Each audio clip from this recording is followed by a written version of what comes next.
Assalamualaikum warahmatullahi wabarakatuh. Selamat datang di channel Risalah Allah. Channel ini berisi konten kajian kitabullah. Materi yang dideskripsikan merupakan hal-hal yang jarang sekali dibahas di jagat ini. Tentunya dan dipastikan Anda akan mendapat sesuatu yang baru setelah menonton channel ini. Dipastikan juga bahwa apa yang dideskripsikan channel ini bukan merupakan pola pikir saya sendiri dan bukan merupakan pola pikir manusia lainnya. Tapi yang dideskripsikan ini adalah sesuatu yang berasal dari kitabullah dan yang pasti akan mencerdaskan, bukan membodohi.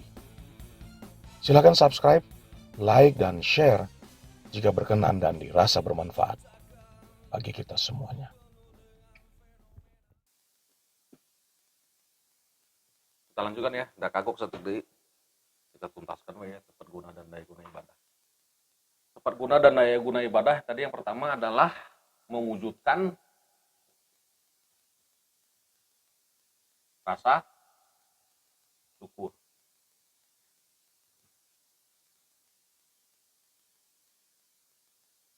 Yang kedua, yang barusan takwa. Jadi ibadah itu untuk mengakuisisi ketakwaan. Nah, yang ketiga, coba lihat di surat Al-Anbiya ayat 105.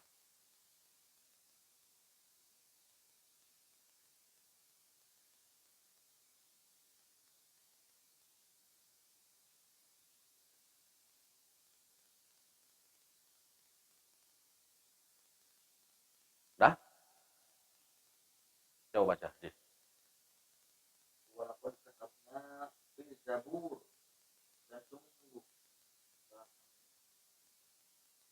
tulis di dalam Zabur yang ba'da zikri al-ardu Sungguh telah kami kitabkan. Walaqad katabna. Sudah Allah kitabkan fi Zabur, di dalam Zabur. Terus mimba'di zikri, ya, setelah ba'du terus setelah kan, setelah zikri. Nah, jadi ada pelajaran. Zikrun itu artinya pelajaran. Ada pelajaran yang dikitabkan itu artinya tertulis. Ini di sini di situ artinya lauh mahfuz ya. Terjemahan apa tuh? Oh kan.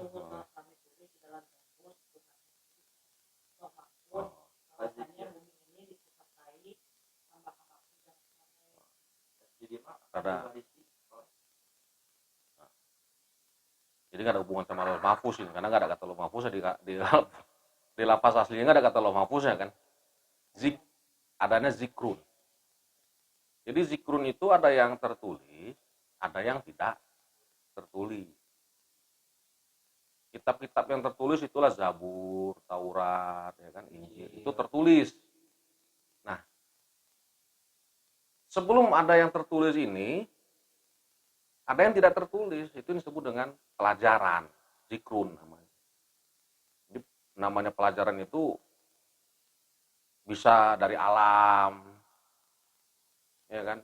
Alam itu ada dua, ada alam makro, ada alam mikro. Ada alam makro itu artinya alam yang luas, alam mikro itu diri kita sendiri. Diri kita sendiri bagian dari alam. Itu semuanya adalah pelajaran, gitu loh maksudnya.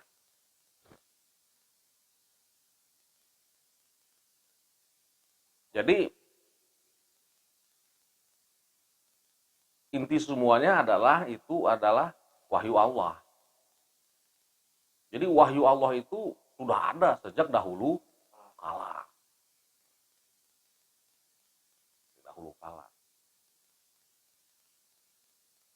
Nah, ada yang tertulis dinamai Zabur. Itu di zamannya Nabi Daud. dinamakan Zabur.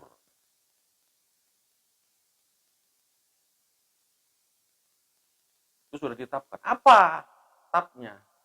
Apa isi tabnya? Bahwasannya Ardun itu yuri tuha. Bumi itu diwariskan. Allah mewariskan bumi itu buat ibadiyah.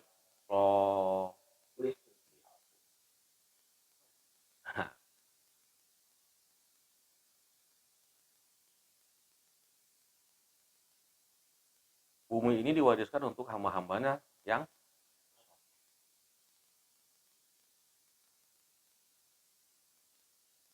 bumi ini siapa yang punya? Allah. Kalau kita sebagai seorang hamba yang konon katanya mengaku kita ini adalah hamba Allah, kepunyaan kita punya bos nih misalnya.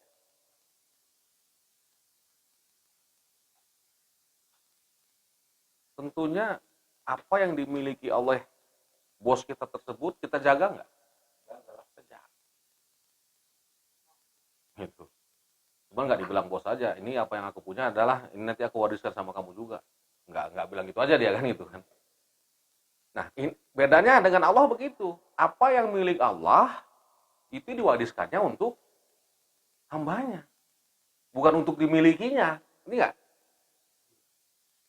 Apa yang Allah miliki itu diwariskan untuk hambanya. Tidak untuk dimilikinya secara individu. Itu bedanya Allah dengan manusia.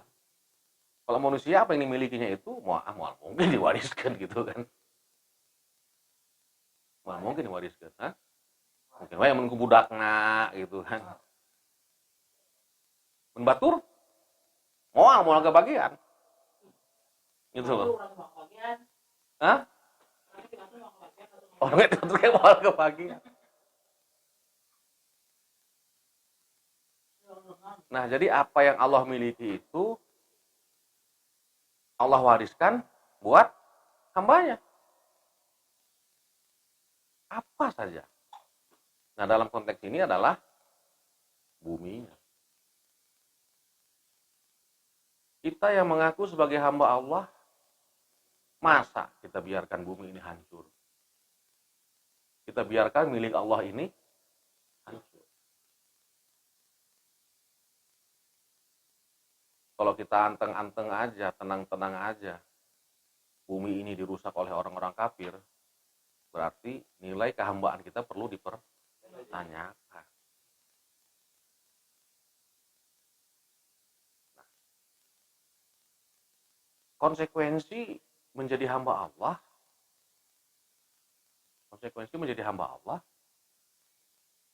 kita harus siap menjadi ahli waris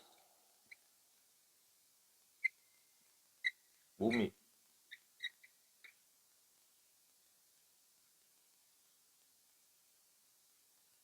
Itu makanya Rasulullah itu mati-matian berjuang untuk merebut kembali bumi yang sudah dikuasai oleh orang-orang musyrik, oleh orang-orang kafir.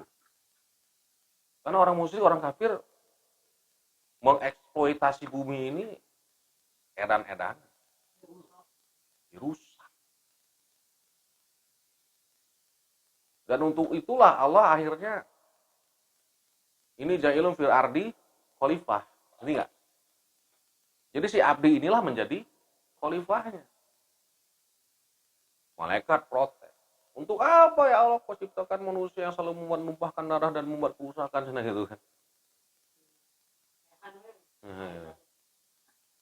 Apa kami nggak cukup dengan tasbih kami loh? Subhanallah, nggak cukup. Enggak.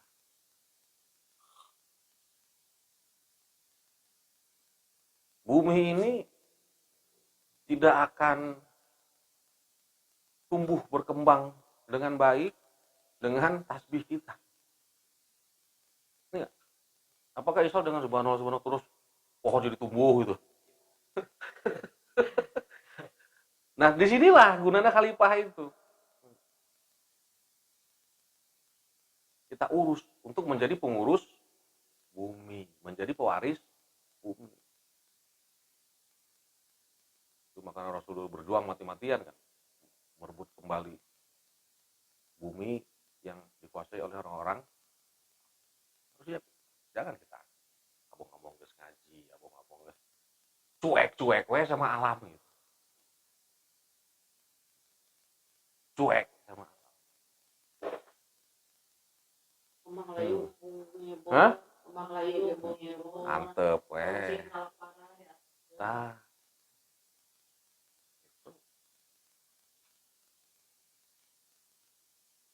Karena bumi ini warisan Allah. Bukan hambanya yang solihun. Nah itu. Nah, Biru. itu kalau orang kafir tidak merusak, orang musyrik, orang kafir tidak merusak.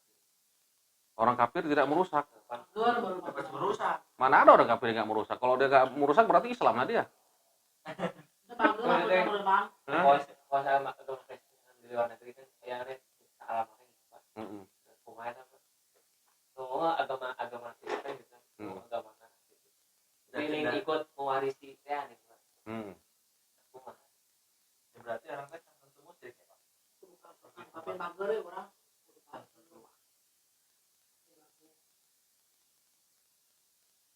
Ini bukan bicara agama, masalah ibadiah solihin ini. Iya. Berarti dia ibadiah solihin. Yang parah itu yang dieksploitasi habis-habisan, hutan ditebangan, eksploitasi habis-habisan, eksploitasi tanpa preservasi. Nah, bingung Bu Haji. Eksploitasi dikuras habis tanpa perawatan. Preservasi itu artinya perawatan, nggak dirawat. Salahnya pecinta alam, harus jangan pecinta alam, cinta Allah. Enggak. Ya. Jadi kita mengurus alam itu karena cinta kita kepada Allah. Bukan alam itu yang kita cintai. Yang punyanya kita cinta kepada yang punya alam itu. Gitu.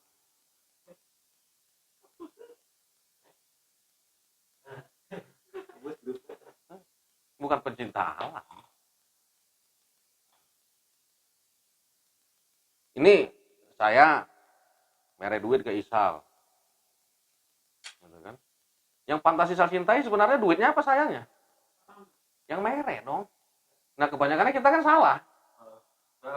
Pemberiannya yang dicintai. Ayo merena pokok kan merena teh. Nobona kan gitu.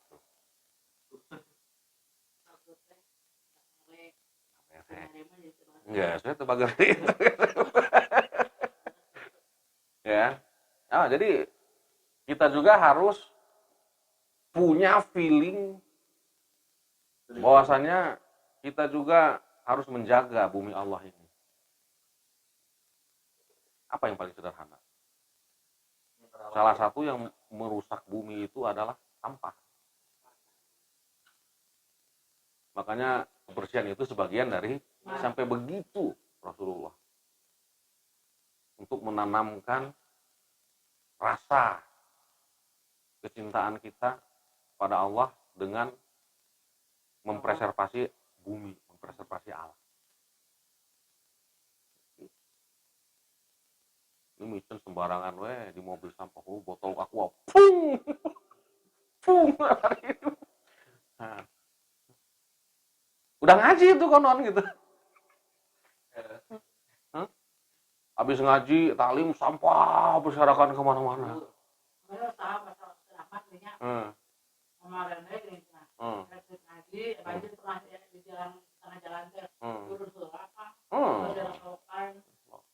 Mending bersihan selokan hangat.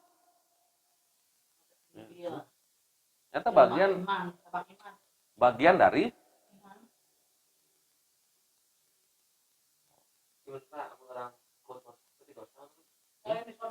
setan eta mah.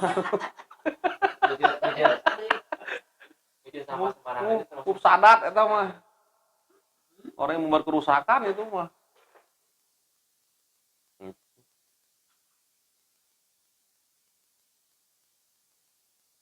Jadi sebenarnya ibadah itu sederhana, nggak berat-berat, sederhana. Itu sejak zaman Nabi Daud baheula, wakata benar fi Zabur, bahkan sebelum Zabur, gitu. Bahkan sebelum Zabur.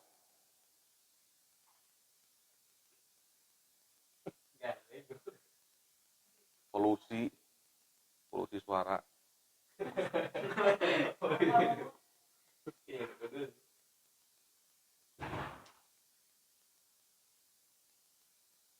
Al-A'raf 128.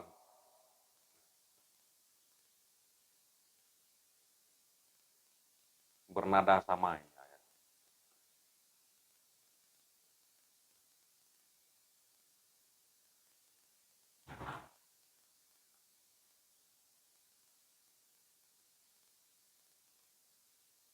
Qala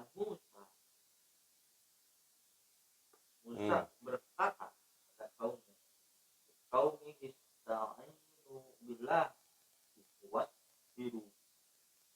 Mohonlah pertolongan kepada Allah. Innal ardh bumi ini yurisuha mayyasha'u min ibad, diwariskannya kepada siapa saja yang dia kehendaki di atas hamba. Akibatul muttaqin, dan kesudahan yang baik adalah orang yang Nah, jadi ini bayan yang tadi kan, bayan yang tadi. Bagaimana cara menjadi ahli waris bumi itu? Dengan takwa. Ingat, takwa. Ini kapan harus tebang, kapan harus menanam, gitu kan? Jangan taunya manen, manen. Nanam tara gitu kan. Miara tara. Kurang punya pohon buah. Kebetulan pohon buah itu sudah ada sejak orang ada di bumi eta. Di rumah eta. Ngurus henteu, nyiram henteu, berbuahlah sang buah. Udah berbuah, kurang diborongkeun. Tetangga minta, geus diborongkeun.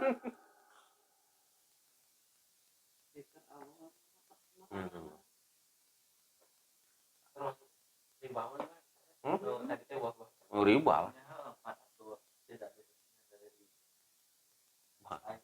Ngurus ente, naon ente, tiba-tiba orang dapat untung berlipat-lipat gitu. Itu harus ada. Itu rizki kan. Harus ada zakatnya.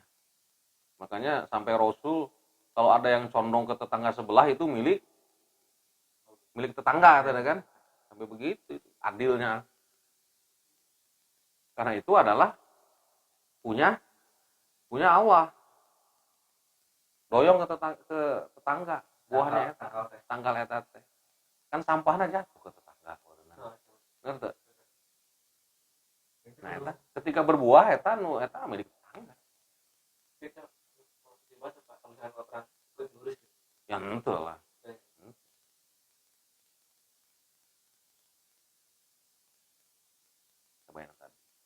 Jadi harus hati-hati ya, harus takwa.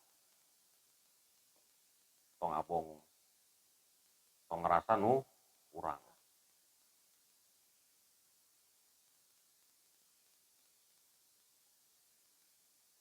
Terakhir nih.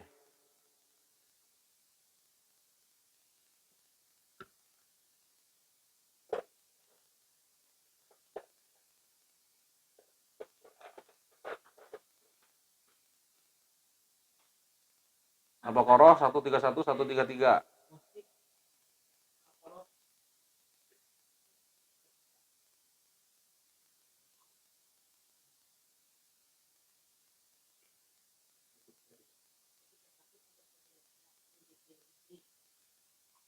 Wa idza qala rabbuhu, Asli. ketika Rob qala, Robnya berkata kepadanya, aslim. Oh, kata Islam tuh, Islamlah. Jadi Ibrahim juga Islam. Disuruh untuk Islam.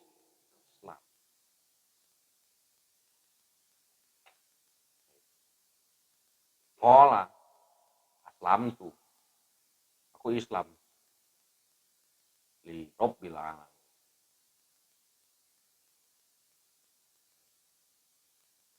Aku Islam pada Rob semesta alam. Wa wasobiha Ibrahim, dan Ibrahim mewasiatkan bi bani, kepada baninya, pada anak-anak. Wa Yakub, demikian pula pada Yakub. Ya baninya, ya anak-anakku. Innallaha astofa lakum ad-din. Sesungguhnya Allah telah memilih din ini untukmu. Allah telah memilih din ini untuk fala tamutunna illa wa antum muslimun. Maka janganlah kalian mati Sebelum kalian muslim. wa antum, Antum. kecuali Jadi antum itu kalau kalian muslim. muslim. Am kuntum syuhada,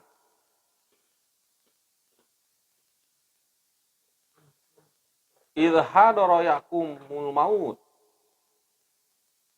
Apa kalian menjadi saksi ketika Yakub kedatangan maut?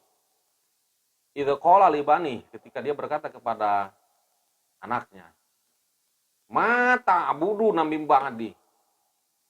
Ini kita bahas kemarin kan ya. Bukan man yang ditanyanya, tapi ma. Kalau ma itu apa? Kalau man itu siapa? Yang ditanya Yakub itu bukan siapanya. Bukan siapa yang kalian sembah. Tapi apa yang dia lakukan? Ya. Apa lagi? Apa? Paradigma pengabdian kalian itu. Apa? Mindset. Naon mindset teh? Mindset teh anggapan. Pola pikir. Anggapan. Jadi bukan siapa yang disembahnya, tapi apa anggapan, apa motivasi kita mengabdi kepada Allah.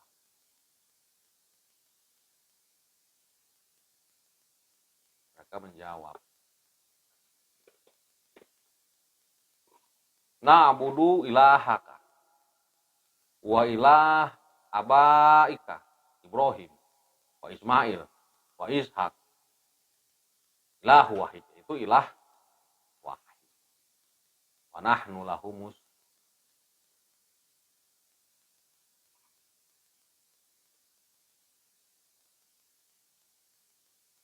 Nah, jadi di sini ada estafetanya.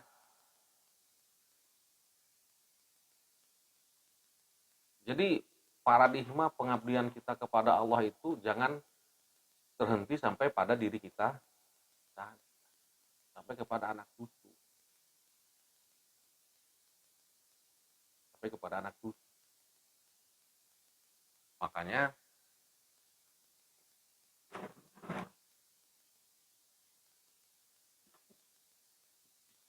ada kaderisasi. Nah, ya. Jadi anak kita juga harus kader. Ya siapa saja harus kita kader untuk menjadi hamba Allah. Siapa saja.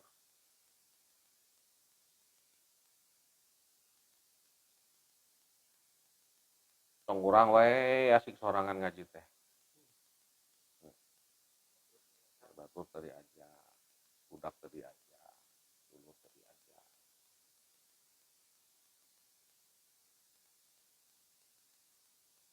Minimal anak, minimal banin.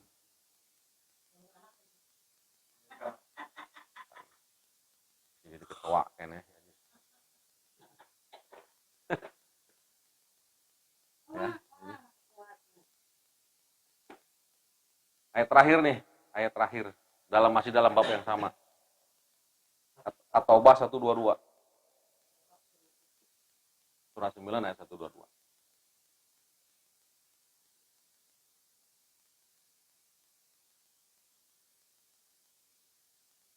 Wa makanal mu'minun, janganlah orang mukmin itu yamfiru kafah, semuanya pergi ke medan perang. Falau lanafara min kulli firqatin minhum,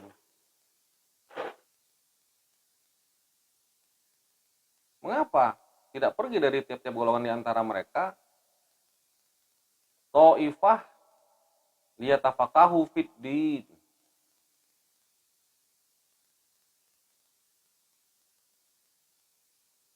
beberapa ta'ifah golongan ya. Ta'ifah itu artinya kelompok. Ta'ifah itu kelompok yang liyatafaqahu fid din, yang tafaqahu itu memperdalam, memahami. Fikih itu dari sana tuh kata-kata fikih. Untuk memahami tentang din, fit din. Din yang seperti dicontohkan Ibrahim itu kan gitu. Waliyunziru qaumahum idza raja'u ilaihim la'alahum yahdarun. Jadi kelompok tadi untuk memperdalam din tadi untuk memberi peringatan kepada kaumnya yang lain apabila kaumnya tadi kembali dari medan perang supaya mereka itu dapat menjaga diri. Jadi jangan semuanya pergi ke medan perang, harus ada yang memperdalam ilmu. Gitu. Jadi kaderisasi itu porsi ibadah teh ada yang porsinya di dia, ada yang porsinya di dia, ada yang porsi perjuangan, ada yang porsi keilmuan, ada yang porsi kemuamalahan, ada yang porsi. Jadi Islam teh luas. Islam teh luas. Kita harus menghormati orang yang porsinya berbeda sama kita gitu loh. Porsi kita begini, bukan artinya porsi yang lain itu salah. Ngerti nggak? Nah, kita butuh orang-orang jihad, mujahidin, untuk orang-orang yang berjuang untuk butuh Islam itu orang seperti itu. Tapi jangan semuanya juga berjihad, nanti yang memperdalam ilmunya sah gitu loh, ya kan? Jihad lupa kamu ilmu, nanti ujungnya jihadnya jadi jahat gitu loh. Banyak gitu kan, niatnya jihad tapi jadi jahat. Wah, obat. Disinilah perannya orang yang memperdalam ilmu tadi, ngingetin. Ya, go, itu kan. Berangkat. Kita belajar lagi. gitu kan. Nah, kadang-kadang ini bakat-bakatan, ada orang yang memang hobinya memang jihad gitu kan, disuruh belajar puyeng kepalanya, enggak lah ayo pokoknya siap ayo nu gitu, salah ya enggak gitu loh. Ada orang yang memang hobinya memperdalam, ada jihad kumah ada yang kayak fisik nage kia boro-boro jihad naik tangga kayak ripuh gitu. Umar saja waktu jadi khalifah pernah ditanya sama orang Yahudi. Umar nggak jawab. Hah?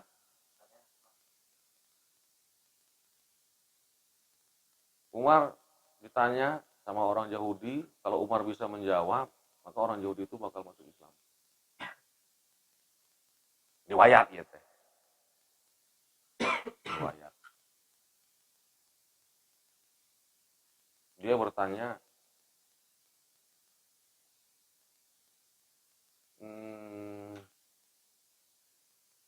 apakah Allah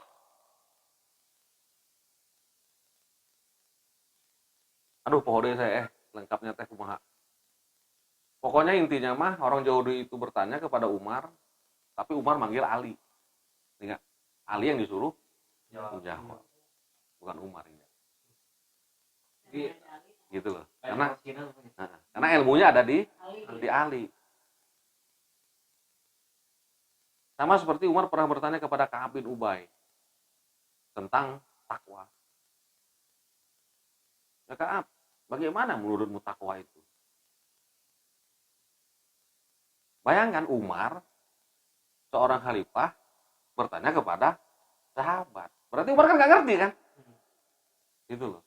Karena memang porsi keilmuan bukan Umar. Ka'ab ini adalah asistennya Ali, termasuk pencatat keilmuan. Nanya dia sama Ka'ab. Bagaimana menurut tentang takwa itu? Jadi takwa itu, kata Ka'ab, ibarat kita berjalan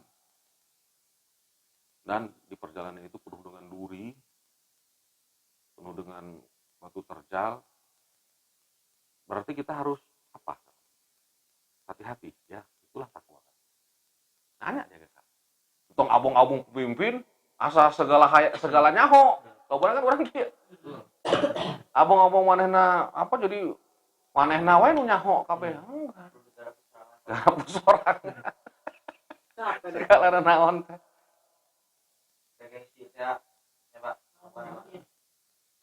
Baik, euy jabatan gede. Berapa tuh? Jadi teh haram. Nah, Tapi walaupun cuma berpendapat saya berpendapat. oh ya enggak apa-apa lah, halus. Halus. Waktu perang apa itu yang Rasulullah minta pendapat kepada Amr bin As kalau nggak salah. Perangnya lawannya berat. Jadi Rasul butuh masukan dari para sahabat untuk memberikan taktik nih, bagaimana taktiknya menghadapi. Jadi ada kaderisasi keilmuan, oh pasea gara-gara nu kitu, urang teh lobana teh pasea teh gara-gara nu kitu.